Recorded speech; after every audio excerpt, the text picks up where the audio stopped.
Hi hi friends. இன்றைக்கி என்னென்னு பார்த்தீங்கன்னா, பிள்ளைங்க ஸ்கூலுக்கு போனதுக்கப்புறம் நான் வீட்டில் என்னென்ன வேலை பார்த்தேன் அப்படின்றது தான்.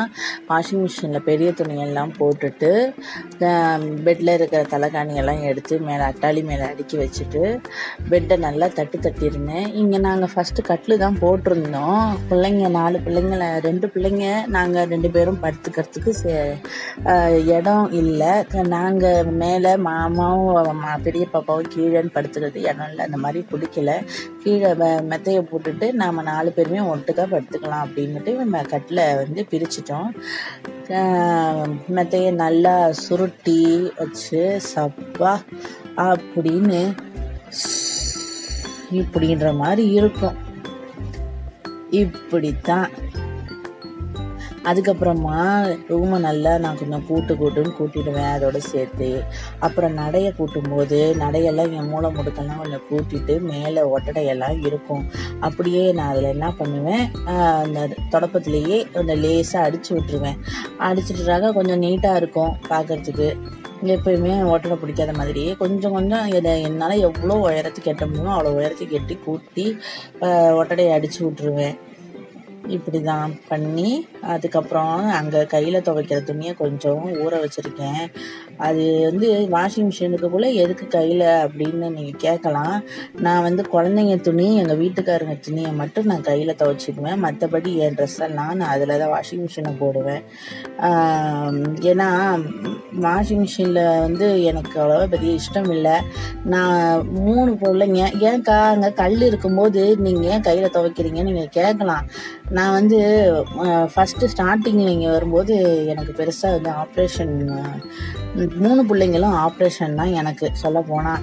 அது நின்று துவைக்க முடியல. கால் நின்று டிக்குன்னு ஆட ஆரம்பிச்சிருச்சு. அதனால அதுலேருந்தே சனா சின்ன குட்டி பாப்பா அவள் பிறந்ததுக்கு அப்புறத்துலேருந்தே நான் இங்கே கீழே உட்காந்து தான் துவைக்கிறேன். கட்டில் அந்த கல்லுக்கிட்ட நின்று என்னால் துவைக்க முடியல. அதுதான் நான் கீழே உட்காந்து துவைச்சி போட்டுருவேன். எவ்வளோ துணியாக இருந்தாலும் அவ்வளோ தொடச்சி போட்டுருவேன். இப்போ வந்து பாத்ரூம் கிளீனிங் பார்க்குறீங்க. பாத்ரூம் வந்து க்ளீன் பண்ணி ரொம்ப நாள் ஆச்சு. எனக்கு எப்போ டைம் கிடைக்குதோ அப்போல்லாம் க்ளீன் பண்ணிவிடுவேன். இந்த ஒரு ரேக் பார்த்திங்கன்னா, அப்போ வந்து நான் வந்த புதுசில் இந்த ரேக் இல்லை. எங்கள் ரிலேட்டிவ் வீட்டுக்கு போயிருக்கும்போது இந்த மாதிரி ரேக் வந்து அவங்க செட் பண்ணியிருந்தாங்க.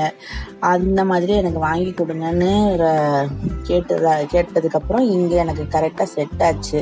இத்தனை ஐட்டத்தையும் வச்சுக்கிட்டு சூப்பராக இருந்தது. அந்த மேலே பார்த்திங்களா ஸ்லாப், அது ஒன்று மட்டும்தான் இருந்தது. கண்டிப்பாக செட் ஆகாதுன்னு வாங்கினோம். அப்புறம் இந்த பெங்குயின் பொம்மை இருக்கு இல்லையா, அது வந்து நாங்கள் மீஷோவில் அந்த மேலே ப்ளூ கலரில் ஒன்று தொங்கிட்டு இருக்கோம் பாருங்கள், அதுவும் மீஷோவில் தான் வாங்கினது.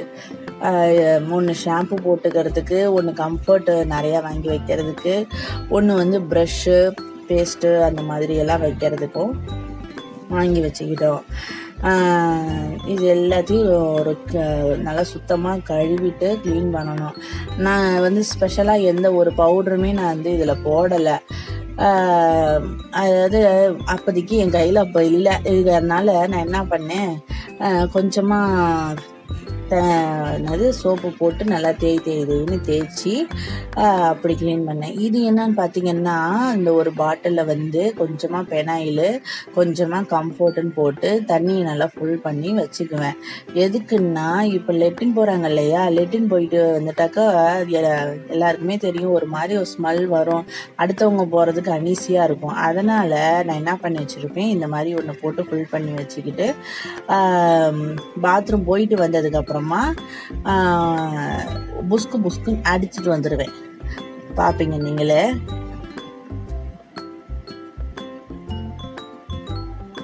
பார்த்தீங்களா, இந்த மாதிரி அடிச்சுட்டு வந்துட்டோம்னாக்கா நல்லாயிருக்கும். பாத்ரூமை ஒரு கட்டமாக நாங்கள் க்ளீன் பண்ணி ஃபுல்லாக வச்சுருக்கேன். பாத்ரூமில் இருக்கிற கண்ணாடி எல்லாமே ஃபுல்லாக க்ளீன் பண்ணி வச்சாச்சு. துணி துவைக்கிறது, பாத்ரூம் க்ளீன் பண்ணுறதும் ரொம்ப டயர்டாக